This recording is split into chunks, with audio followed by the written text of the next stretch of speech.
Now, Nasaara coordinator of the New Patriotic Party, NPP, in the Upper West region, Musa Walaiku Idrisu, is battling for his life at the Upper West Regional Hospital after sustaining severe machete lacerations. He was reportedly attacked by some party thugs in the Sissala West constituency for a reason yet to be known. We'll be bringing details of that incident shortly, but first, let's check on the victim and see how he's doing. Joining us live on the phone is a relation of the victim, Razak Bagaya, to tell us more about this incident. Razak, good morning to you and thanks very much. If you can hear me, is Musa still in the hospital and what's his condition now? Yes, good morning. Musa is still in the hospital currently. We are at the hospital and he's battling for his life. If you say he's battling for his life, what do you want us to understand? He's in serious critical condition. I cannot speak, I cannot talk. Yes, serious critical condition. Doesn't that mean that you've not been able to even get to the bottom of what caused the attack on him? Yes, but as we family members, we are aware of the situation, the things that are happening on the ground before the attack. You said you are aware of what happened to him on the grounds of the attack? Yes, before the attack. What is that we want to know? He is a current national coordinator for NPP at the Gwollu there. And they have a camp. The current chairman camp, and they arrest the new contestant. That is Majid camp. They were threatening him, and finally they've been sending warning saying that they are going to attack him. And even the polling station executive election day, he was attacked. And they sent him to hospital at the Gwollu there.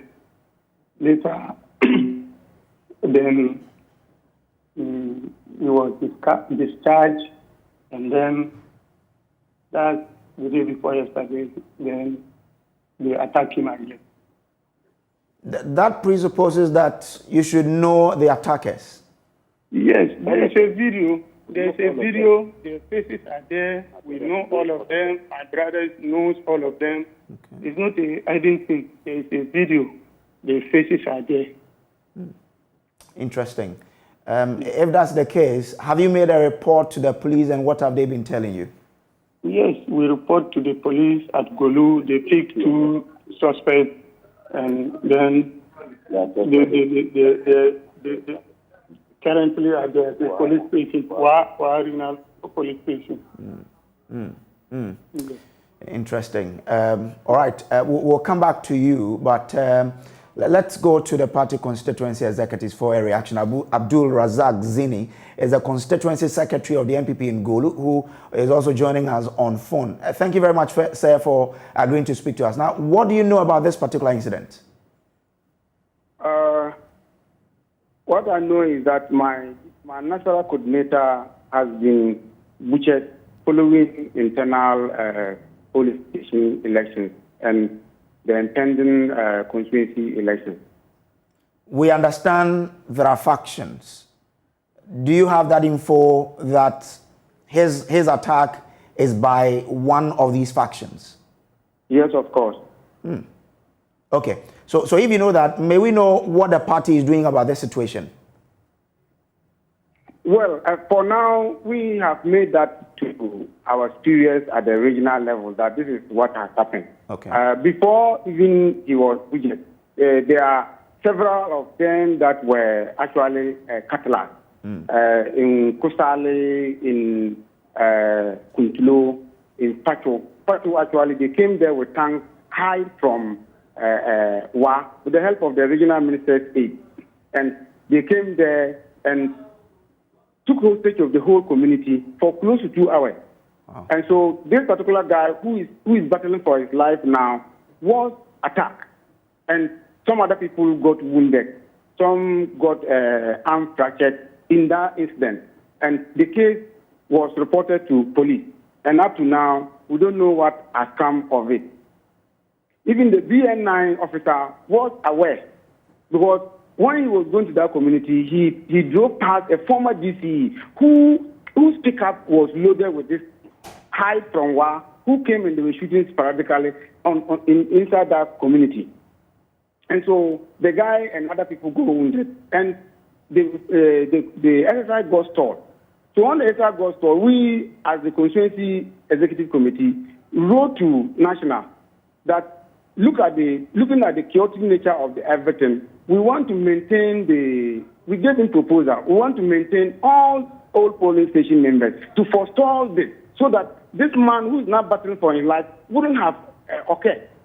But they didn't know, and they formed a new committee. And the new committee came and started installing people of their choice with an armor car, 2 armor cars coming to conduct only 28 polling stations, 2 armor cars coming to conduct 28 polling stations, a bus full of police, 2 PSP police vehicles full of police, all came to make sure that these 28 polling stations were conducted, and it was absurd.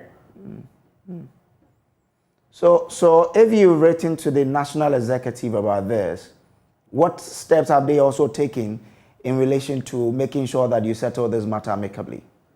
We've not heard anything from the region, the national. What we heard was that the General Secretary has dissolved the committee and formed a new committee, which was entirely a regional committee.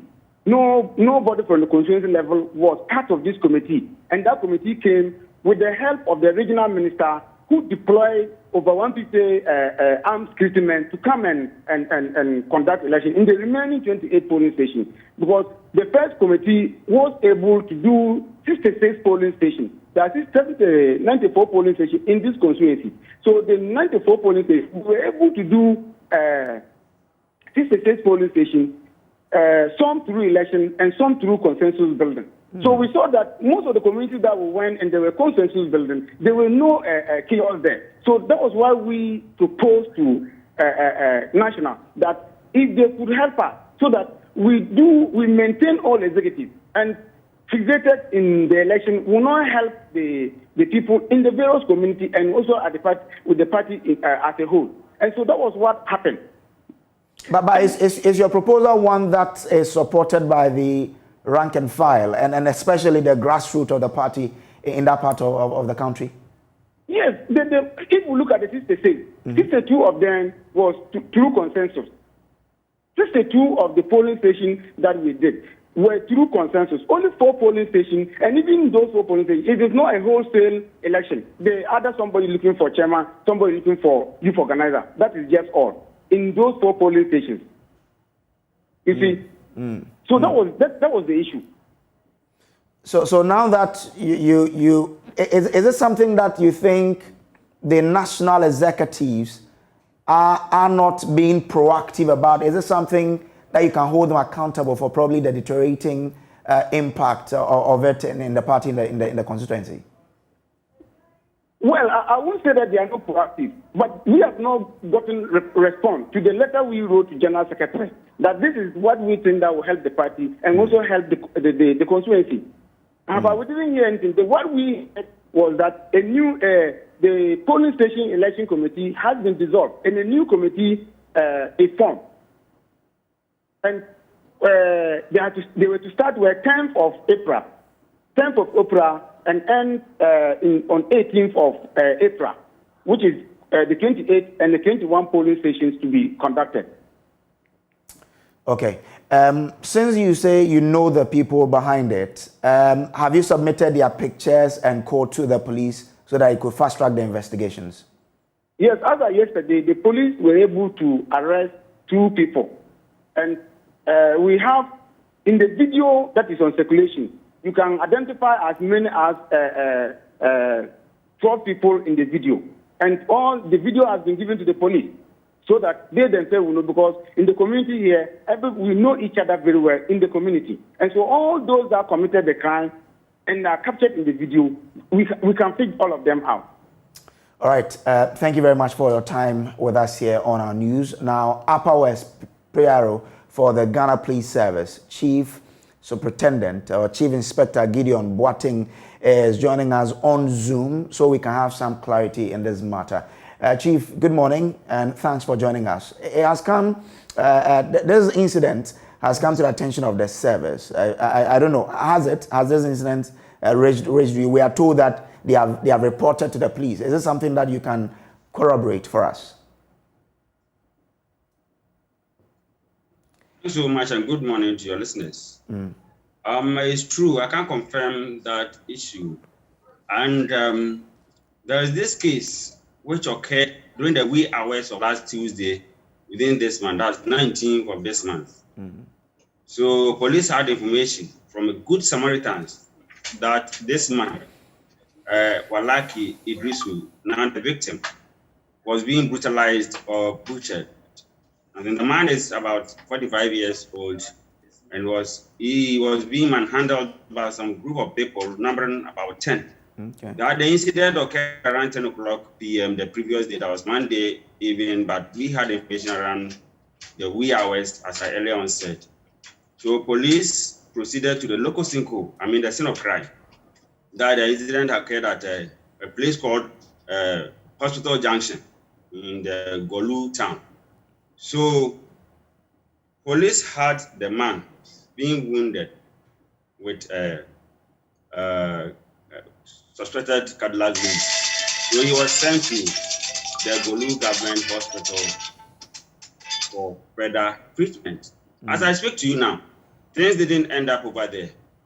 The regional police command and its men proceeded by transporting the man or referring the man to the hospital, regional hospital here. And I speak to you now, he's responding to treatment.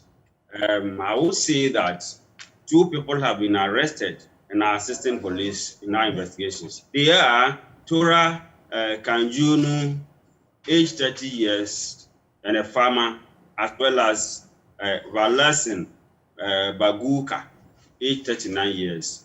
Both of them are farmers and they are with the police and now assisting police with our investigations. And we strongly believe that the perpetrators or the others will be apprehended to assist in investigations.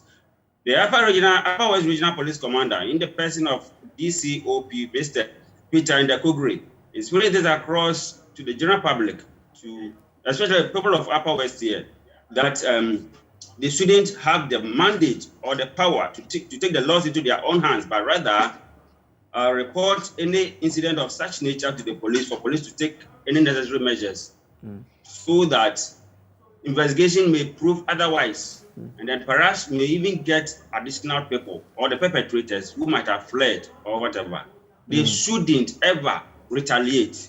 If anything happens to any other person, please once again, they should quickly report to the nearby police station or to the regional police command. And we have district commanders, station officers, regional crime officer, 2IC, unit commanders, the regional commander himself, to report such incident to the police for us to pursue and make sure that justice prevails as much as investigation may be conducted.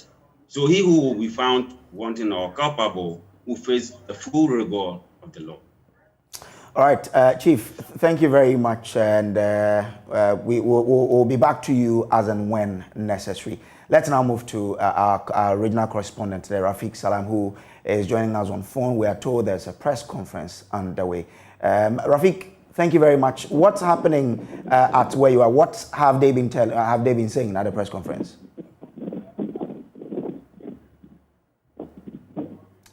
Hello, Rafiq Salam.